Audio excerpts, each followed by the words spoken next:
কাগজ দিয়ে বানানো প্রত্যেকটা ঘুড়ি কিন্তু এটা জানে যে তাকে একদিন কাঁচরার ডাব্বায় যেতে হবে, কিন্তু সেই কাঁচরার ডাব্বায় যাওয়ার আগে তাকে সেই দূর আকাশে গগনে একবার উঠতে হবে।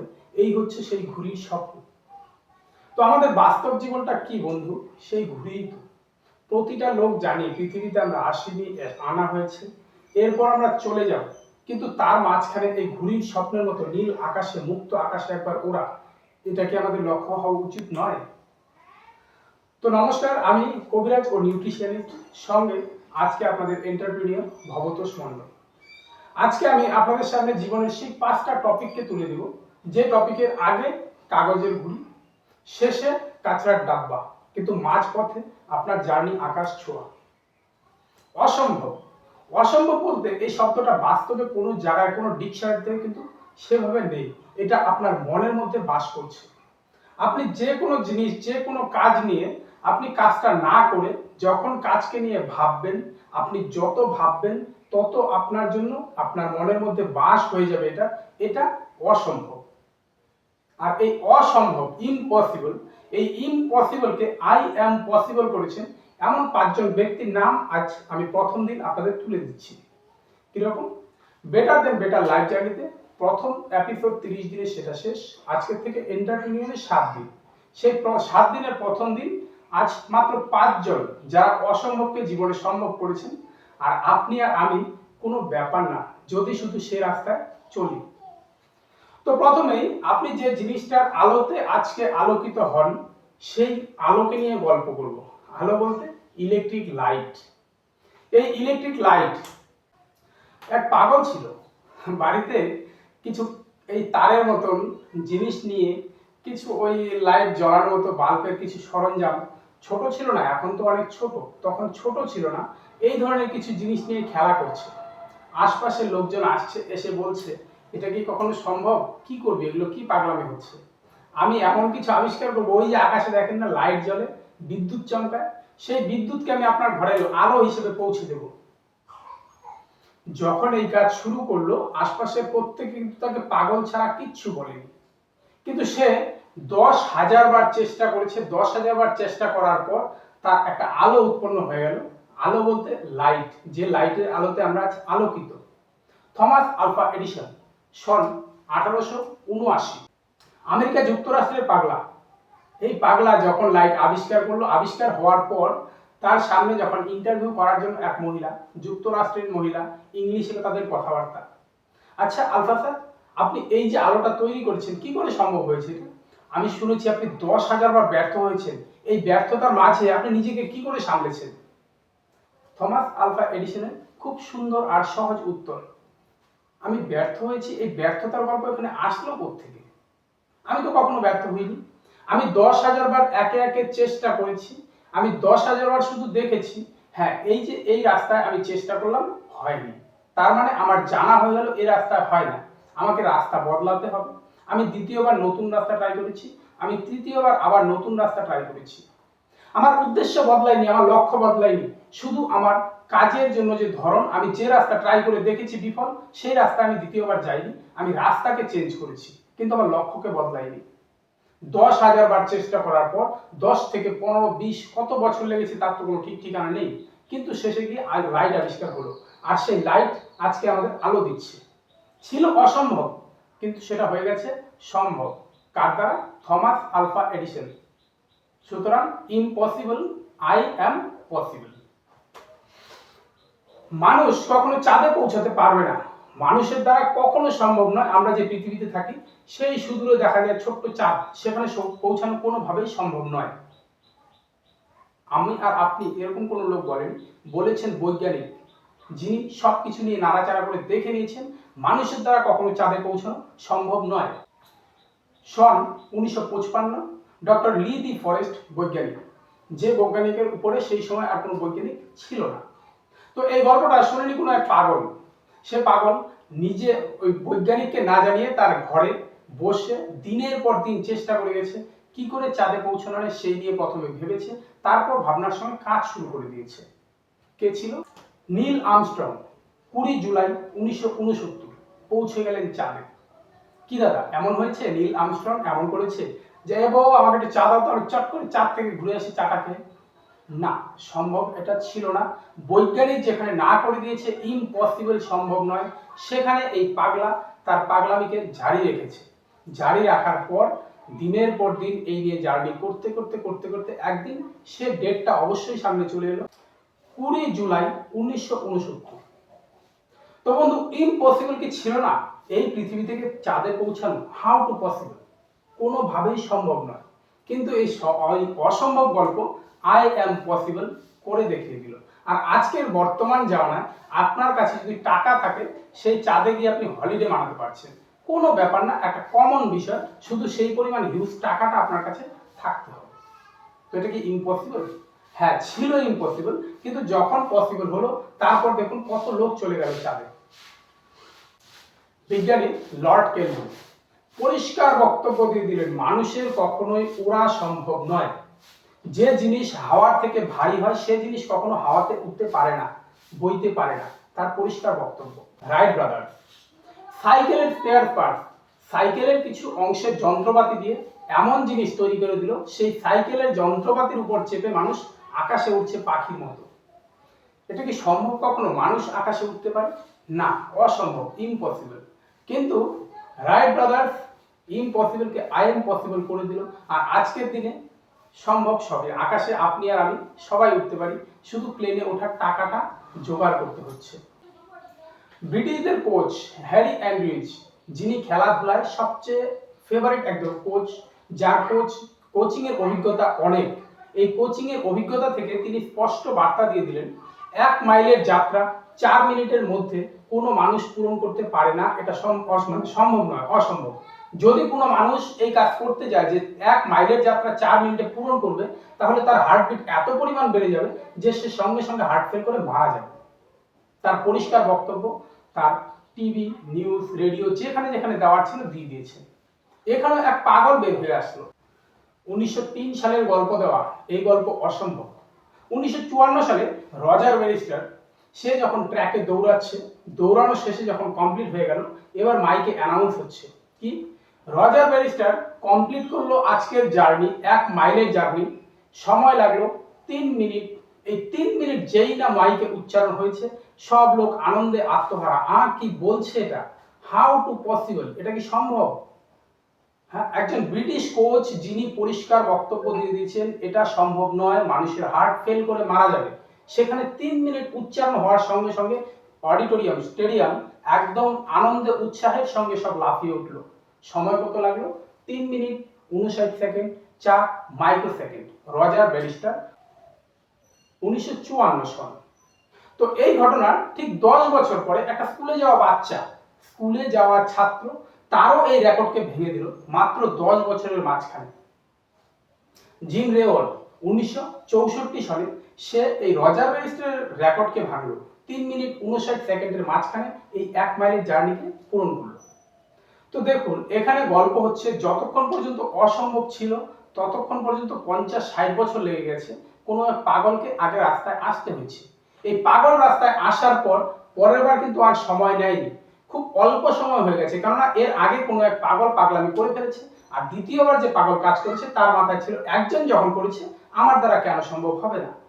তো আমাদের মানুষের জীবনে আমরা কিন্তু খুব আগেই পিছিয়ে যাই। আর সবচেয়ে বড় গল্প, মিডল ক্লাস লোক যারা আমরা আছি, আমাদের এমন একটা রোগ আছে, এটা ও করছে, ওর ভাগ্য ভালো ছিল, ওর ভাগ্য ভালো ছিল। বন্ধু, জীবনে ভাগ্য বলতে কোনো কিছু হয় না।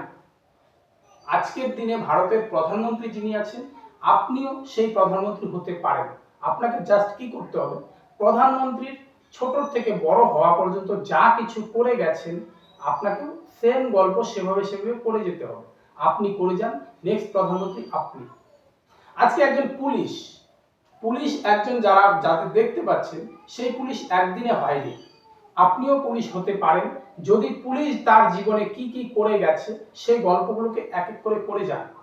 প্রতিটা গল্পের শেষ বিন্দুতে ঠেকিয়ে দিন, যদি শেষ বিন্দুতে ঠেকাতে না পারেন তবে আপনার দ্বারা সম্ভব নয়।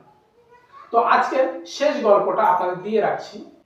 50 ওভারে খেলা হয়, 50 ওভারের খেলা, ওয়ানডে খেলা। 2963টি ম্যাচ পার হয়ে গেছে, এই প্রায় 3000 ম্যাচ পার হয়ে গেছে। এখানে প্রত্যেকেই জানতো যে 50 ওভারের খেলায় 300 করা দল মিলে খুব সাধারণ বিষয়। কেউ 350 করলে বাহ 350 করে ফেলেছে, 400 যদি করে সে হাততালির যোগ্য, বাহ আজ 400 রান হয়ে গেছে। কিন্তু এই 300, 350, 400 মাঝখানে কোনো একজন ব্যক্তি 200 রান করতে পারে এটা সম্ভব ছিল না। 2963 ম্যাচ যাওয়ার পর আমাদের ভারতের সচিন তেন্ডুলকর 200 রান করে ফেললো 2010 সালের ডিসেম্বর মাসে। তো এই যে গল্পটা, প্রায় 3000 ম্যাচ পার হয়ে গেছে, এখানে অসম্ভব ছিল, প্রত্যেকের মাথায় সেট হয়ে গেছে এটা সম্ভব নয়, দিস ইজ ইম্পসিবল যে এই 50 ওভারের খেলায় কোনো একজন ব্যক্তি 200 রান করতে পারে। তো 2010-এ এই সচিন তেন্ডুলকরের 200 রান ব্রেক করার পর এই যে রেকর্ড তৈরি হলো, প্রথম রেকর্ড। তো এখানে যখন সচিন তেন্ডুলকর এই ঘটনাকে করে দেখালো যে না 50 ওভারের খেলায় 200 রান করা কোনো ব্যাপার না, এটা করা যায়, এটাও সম্ভব, এই ঘটনা মাত্র 250 ম্যাচ পরে বীরেন্দ্র সেহবাগ সচিন তেন্ডুলকরের এই যে রেকর্ড এটাকে ভেঙে দিলেন। তো এই ঘটনার পর রোহিত শর্মা একে একে দুবার এই 50 ওভারের খেলায় 200 রান করলো। এরপর ক্রিস গিল, মার্টিন ব্রুক, এই ধরনের একে একে 6 জন এই 50 ওভারের খেলায় 200 রান করে ফেলল, যা অসম্ভব ছিল সেটাকে সম্ভব করে দিল। আর একজন অসম্ভবকে সম্ভব করতে সময় লাগলো কত? 2963 ম্যাচ। আর একবার এই অসম্ভব সম্ভব হওয়ার পর মাত্র 7 বছর, 2010 থেকে 2017, এই 7 বছরের মধ্যে একে একে 6 বার এই অসম্ভব সম্ভব হয়ে গেল। যতক্ষণ হয়নি, যতক্ষণ আপনি করেননি, ততক্ষণই আপনার কাছে অসম্ভব। কিন্তু যেই না কেউ একজন করে নিল, তারপর যদি তার রাস্তাকে কেউ ফলো করে, মাথায় রাখে, সেটা খুব অনায়াসে ইজিলি হয়ে যায়, খুব কম সময়ের মধ্যে হয়ে যায়। 3000 ম্যাচে যে গল্প হয়নি, মাত্র 250 থেকে 500 ম্যাচের মধ্যে 6 বার এটা সম্ভব হয়ে গেছে।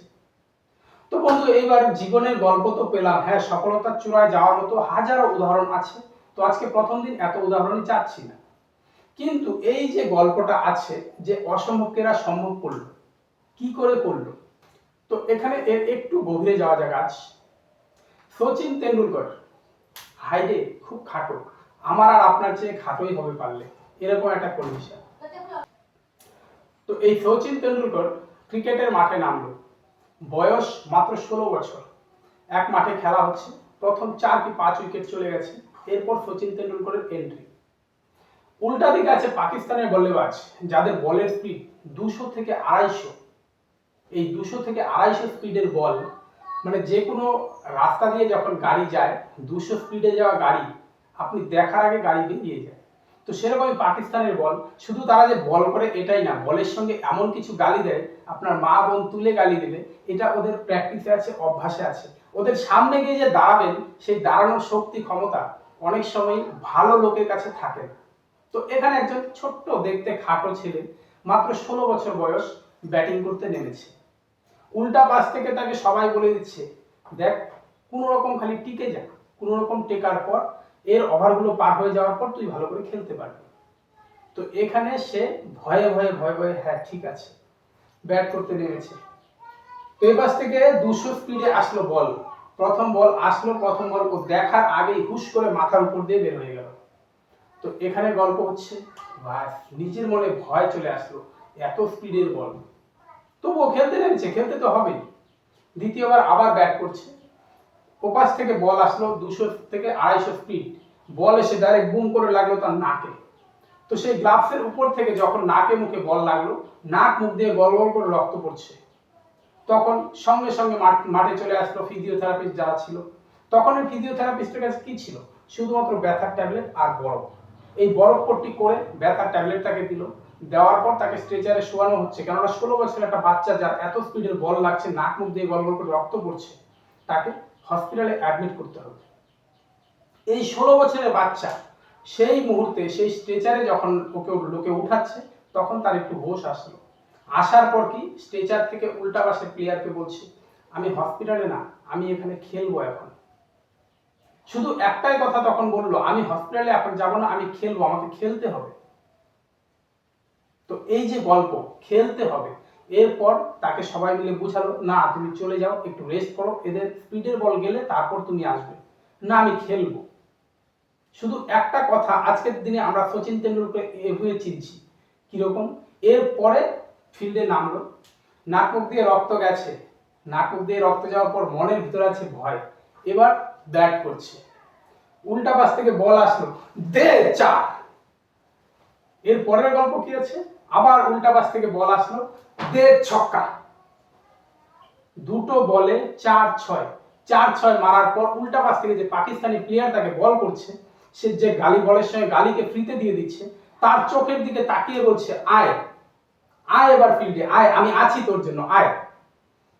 তো এই যে গল্প, এখানে আপনার দেখুন সচিন তেন্ডুলকর যদি সেই যে বলে নাকে মুখে লেগেছে, যদি হসপিটালে চলে যেত, তার জীবনে আজকে বাহবা সবাই তাকে দিত, ফিল্ডের সবাই তখন এই গল্পটা করতো, একজন 16 বছরের ছেলে কি করে খেলতে পারে, এই ধরনের লাইফ রিস্ক নিয়ে কি করে খেলতে পারে।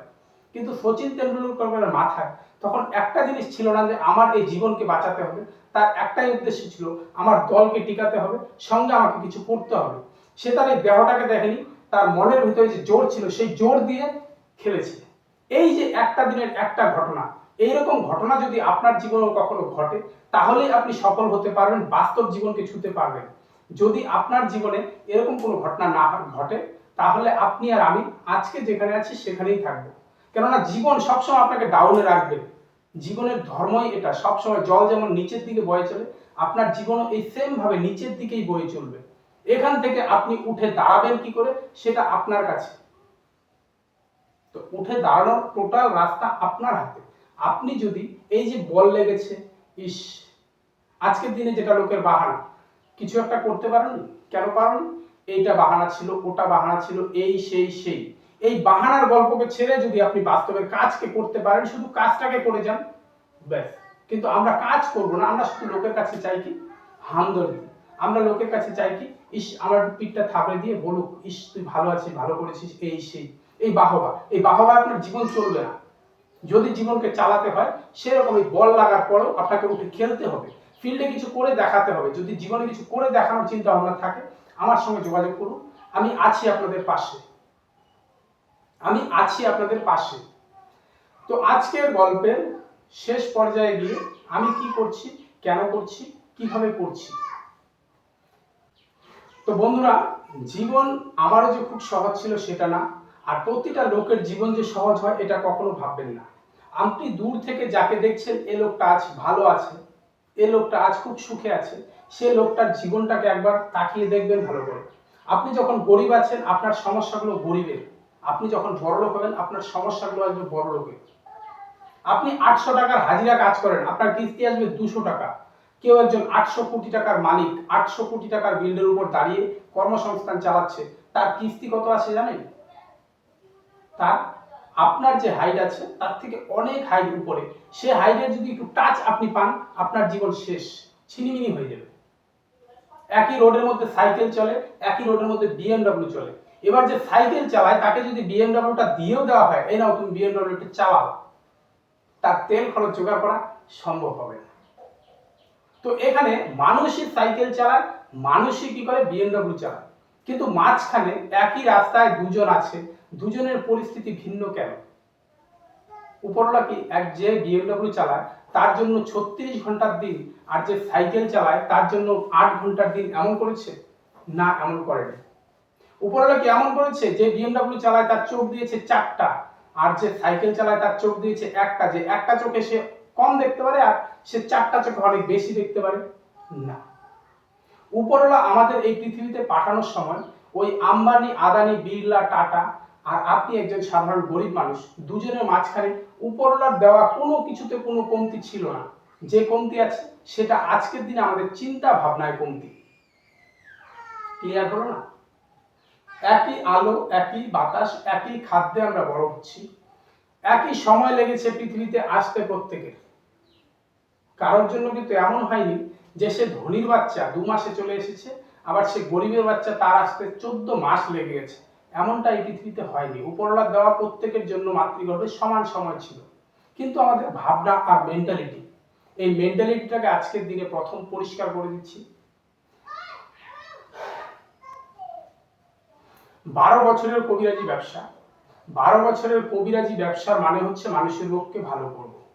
ওষুধ দিয়ে যতটা সম্ভব সারালাম, কিন্তু ওষুধ দিয়ে রোগকে নির্মূল করা সম্ভব হয়নি। তার মূল গল্প ছিল এই জন্যই, আয়ুতে জীবন ভেদে বিজ্ঞান। এই জীবনের বিজ্ঞানকে আপনার জানতে হবে, তবেই আপনি সুস্থ হবেন। তো এই জীবনের বিজ্ঞানের মাঝখানে আমরা আয়ুর্বেদ দিয়ে ওষুধের মধ্যে সীমাবদ্ধ রেখেছিলাম। এই হচ্ছে আমার ভুল ছিল, যার জন্য রোগ নির্মূল করতে পারিনি। তবে ওষুধের গুণে লোকের রোগ এটা দমনে ছিল, এটা আমার জন্য গর্বের বিষয় ছিল। আজ থেকে ঠিক 1 বছর আগে মোবাইলে ডক্টর সমীর কুমার ধারার একটা ভিডিও দেখলাম, যেখানে ছিল নিউট্রিশনিস্ট বা পুষ্টিবিদ সমীর কুমার ধারার গল্প। তার গল্পে কি ছিল, আমাদের জীবনে বায়ু, পিত্ত, কফ এই তিনকে ব্যালেন্সে রাখতে হবে, তাহলেই একটা দেহ নিরোগ হবে। এই তিন যদি ব্যালেন্সে না থাকে, আপনার জীবন থেকে রোগ মুক্তি হবে না, রোগ নিরোগ হবে না। তো এই বায়ু, পিত্ত, কফ কেন খারাপ হয়? খারাপ হওয়ার মূল কারণ আপনার খাদ্য, আপনার ভাবনা চিন্তা।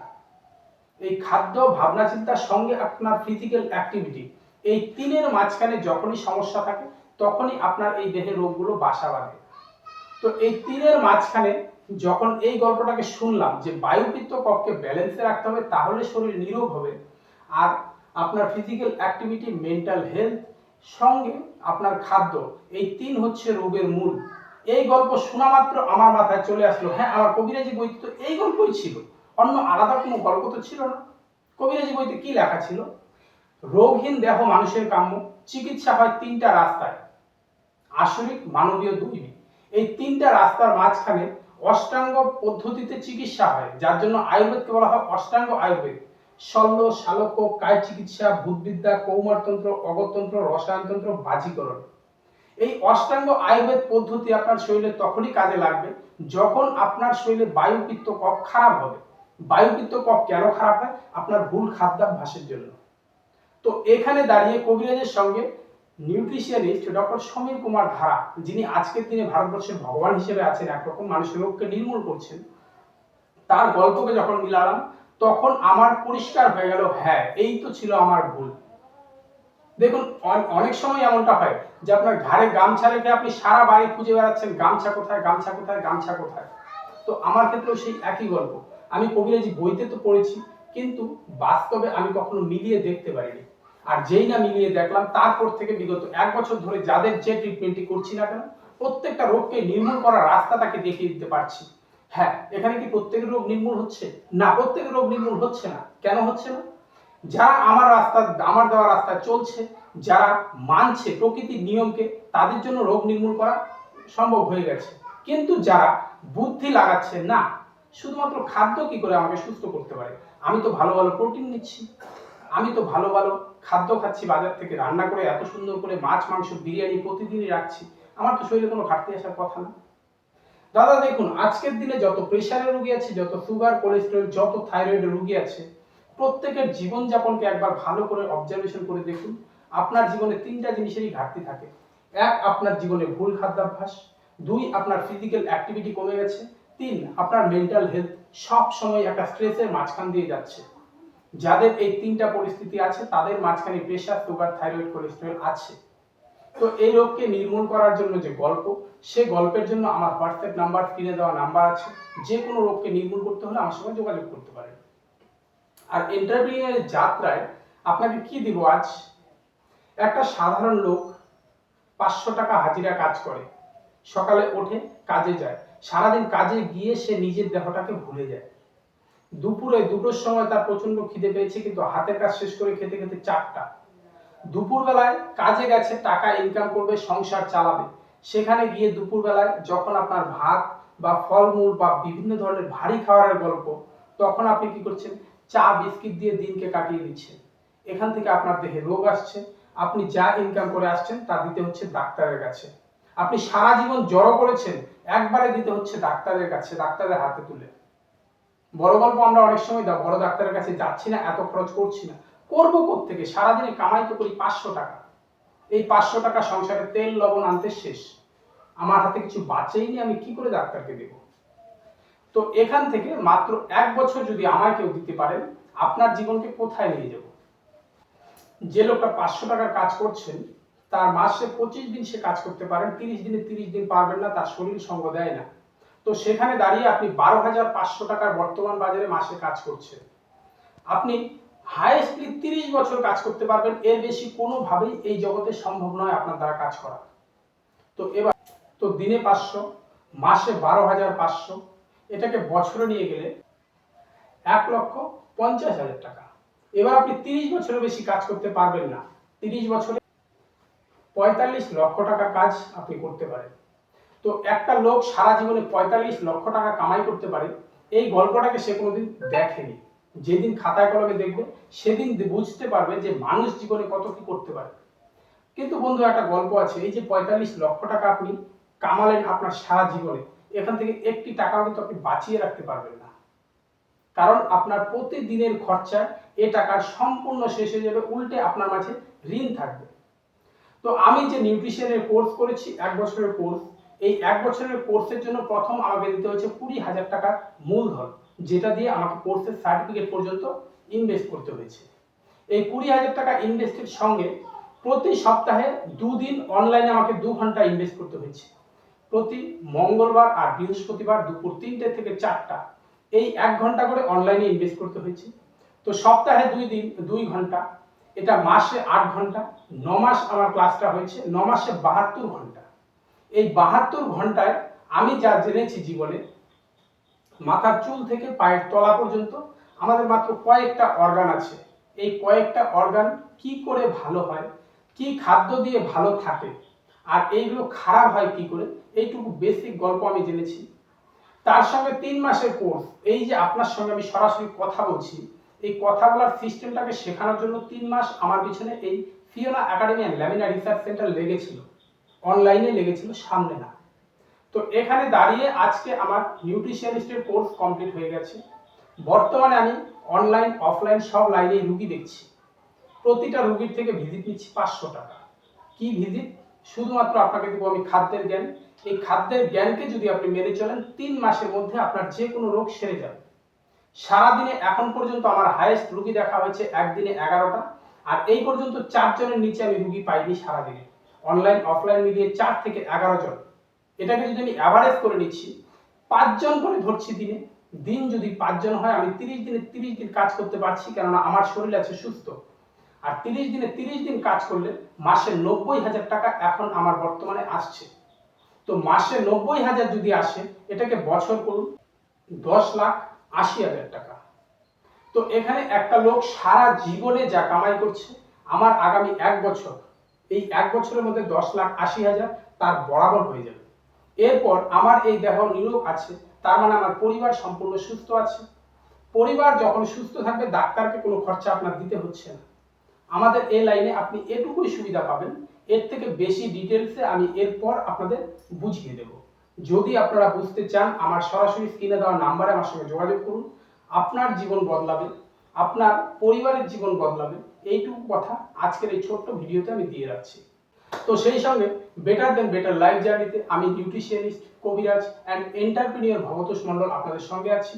যদি মনে হয় ভিডিওর মাঝখানে 2-1টা তথ্য আপনার জীবনে কাজে আসবে, তো প্লিজ একটি লাইক, একটি কমেন্ট, একটি শেয়ারের মধ্য দিয়ে এই ভিডিওটাকে চারপাশে ছড়িয়ে দিন। সাবস্ক্রাইবের সঙ্গে বেল আইকনটি দাবিয়ে রাখবেন এই জন্যই, কেননা এই যে 7 দিনের জার্নি, এখানে জীবনে সেই গল্পগুলোকেই টাচ করব যা আপনার জীবনকে পরিবর্তন করবে। এখানে এমন কোনো ছোট বাচ্চাকে ভুলানোর গল্প হবে না যে গল্পে আপনার কোনো কাজে আসবে না। প্রতিটা গল্প থাকবে বাস্তবধর্মী, যেখানে আপনি চাইলে মোবাইল থেকে তার তথ্য প্রমাণ সম্পূর্ণ সংগ্রহ করতে পারেন। তো ধন্যবাদ, আপনার দিন শুভ হোক। যদি জীবন পরিবর্তন করতে হয়, সরাসরি স্ক্রিনে দেওয়া নাম্বারে যোগাযোগ করতে পারেন।